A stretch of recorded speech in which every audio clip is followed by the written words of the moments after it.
ஓம் சுவாமியே சரணமையப்பா. கார்த்திகையில் மாலையிட்டோம் சுவாமி ஐயப்பா. நாங்க கடும் விரதம் இருந்து வாரோம் சரணமையப்பா. நேர்த்தியாக நோன்பிருந்தோம் சுவாமி ஐயப்பா. ஐயா, நேர்த்தியாக நோன்பிருந்தோம் சுவாமி ஐயப்பா. எம்மை கீர்த்தியுடன் வாழ வைப்பாய் சரணமையப்பா. எம்மை கீர்த்தியுடன் வாழ வைப்பாய் சரணமையப்பா. கார்த்திகையில் மாலையிட்டோம் சுவாமி ஐயப்பா. நாங்கள் கடும் விரதம் இருந்து வாரோம் சரணமையப்பா.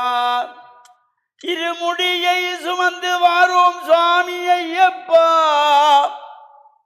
இருமுடியை சுமந்து வாரோம் சுவாமி ஐயப்பா. நாங்க பெருவழியே நடந்து வாரோம் சரணமையப்பா. நாங்க பெருவழியே நடந்து வாரோம் சரணமையப்பா. சுவாமியே சரணமையப்பா. மேன்மைகள் சைவ நீதி விளங்குக உலகமெல்லாம். நோயற்ற வாழ்வே குறைவற்ற செல்வம்.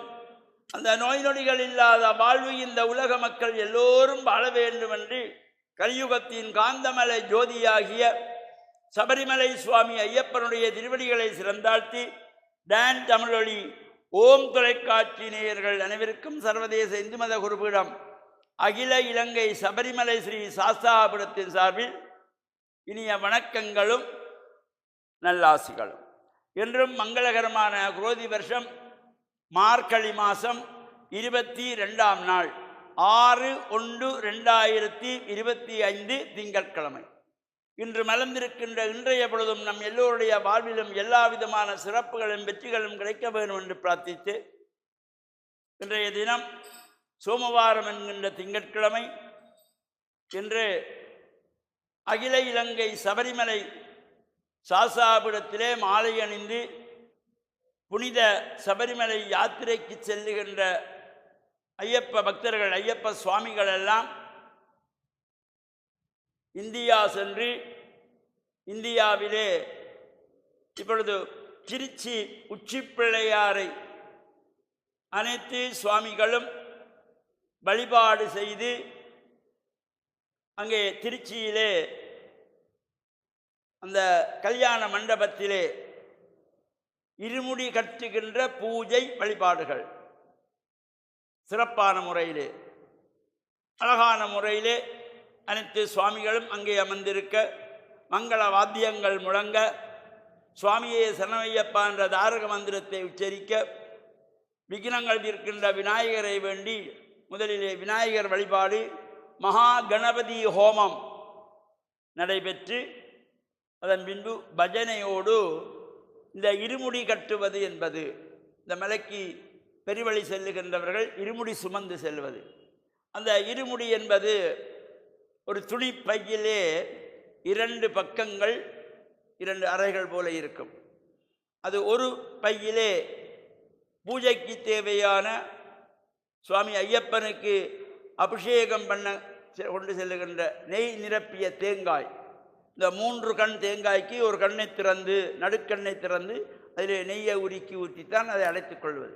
அந்த நெய் தேங்காய் பூஜைக்குரிய பொருள்களோடு இன்னொரு பையிலே நமக்கு வழியிலே தேவைக்காக அவல், பொரி, உருண்டை இவ்வாறான இரண்டையும் சேர்த்து தனித்தனி 2 முடிச்சுகளாக கட்டி அதை இருமுடி சுமப்பது என்பது அந்த பூஜை வழிபாடு வெகு சிறப்பாக சாஸ்தாபுரத்தினாலே தொடர்ச்சியாக நடைபெற்று வருகின்ற ஒரு சிறப்பான உற்சவம்.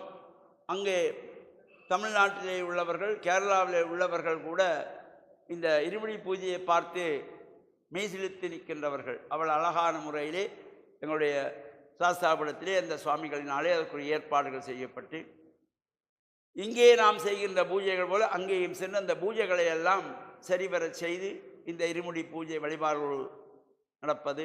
அதே போல் இன்றைய தினம் சுவிஸ் ஐயப்பன் தேவஸ்தானத்தில் மாலை அணிந்த சுவாமிகளும் திருச்சியிலே இன்றைய தினம் இருமுடி கட்டி அவர்களும் இந்த மலை யாத்திரைக்கு ஆயத்தமாகின்ற நிகழ்வும் இன்று சுவிஸ் ஐயப்பன் தேவஸ்தானத்தினுடைய குருசுவாமி தியாகராஜா மகேந்திரன் சுவாமியினுடைய ஏற்பாட்டிலே அவருடைய தலைமையிலே அங்கும் அந்த திருச்சியிலே இருமுடி கட்டுகின்ற பூஜை நிகழ்வும் இன்றைய தினம் நடைபெறுகிறது. இன்று இரவு அனைவரும் சபரிமலை யாத்திரைக்காக பேருந்துகள் மூலமாக சபரிமலைக்கு செல்லுகின்ற சிறப்போடு கூடிய நிகழ்வும் நாளைய தினம் இரவிரவாக நடந்து சென்று அங்கு அனைத்து சுவாமிகளும் பல்லாயிரக்கணக்கான சுவாமிகளெல்லாம் அந்த எருமேலி என்கின்ற இடத்திலே பேட்டை சொல்லுகின்ற நிகழ்வோடு தொடர்ந்து மலை யாத்திரை நடைபெறும். அனைவருக்கும் ஐயனருள் கிடைக்க வேண்டும் என்று பிரார்த்தித்து டான் தமிழொலி ஓம் தொலைக்காட்சி நேயர்கள் அனைவருக்கும் சர்வதேச இந்து மத குருபீடம் அகில இலங்கை சபரிமலை சாஸ்தாபுரத்தின் சார்பில் நல்ல ஆசிகளை கூறிக்கொள்வதில் மன மகிழ்வு கொள்கிறோம். சுவாமியே சரணமையப்பா.